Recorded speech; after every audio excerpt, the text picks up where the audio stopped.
Hi, my name is Nate, and I'm reading How Grandmother Spider Stole the Sun.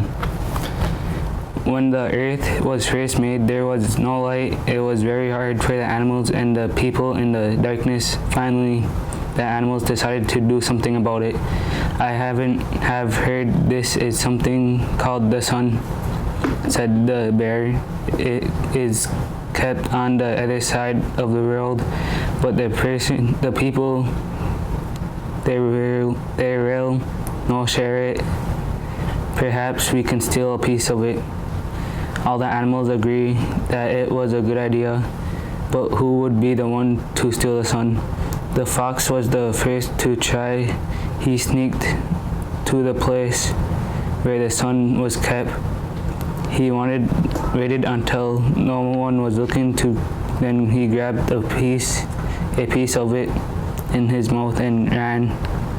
But then the sun was so hot, it burned his mouth and he dropped it. To this day, all foxes have black mouths because that first fox burned his carrying the sun. The possum tried next. In those days, possum had a very bushy tail. She crept up to the place where the sun was kept, broke off a piece of it and hid it in her tail. Then she began to run, bringing the sun back to the animals and the people, but then the sun was so hot it burned off all the hair on her tail, and she lost hold of it. To this day, all possums have bare tails because the sun burned away the hair on the first possum. Hi, my name is Emma James, and I'm going to be reading How Grandmother Spider Stole the Sun. The grandmother spider tried. Instead of trying to hold the sun herself, she wove a bag out of her webbing.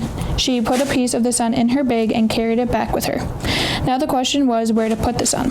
Grandmother Spider told them, the sun should be up high in the sky. Then everyone will be able to see it and benefit from its light. All the animals agreed, but none of them could reach up high enough. Even if they carried it to the top of the tallest tree, that would not be high enough for everyone on Earth to see it. Then they decided to have one of the birds carry up the sun to the top of the sky. Everyone knew that Buzzard could fly the highest, so he was chosen. The buzzard placed the sun on top of his head where his feathers were the thickest, for the sun was still very hot, even inside Grandmother Spider's bag. He began to fly up and up towards the top of the sky. As he flew, the sun grew hotter. Up and up he went, higher and higher, and the sun grew hotter and hotter still. Now the sun was burning through Grandmother Spider's bag, but the buzzard still kept flying up towards the top of the sky. Up and up he went, the sun grew hotter. Now it was burning away the feathers on top of his head, but he continued on. Now all of the feathers were gone, but he flew higher. Now it was turning the bare skin on his head all red, but he continued to fly. He flew until he reached the top of the sky, and there he placed the sun where it would give light to everyone.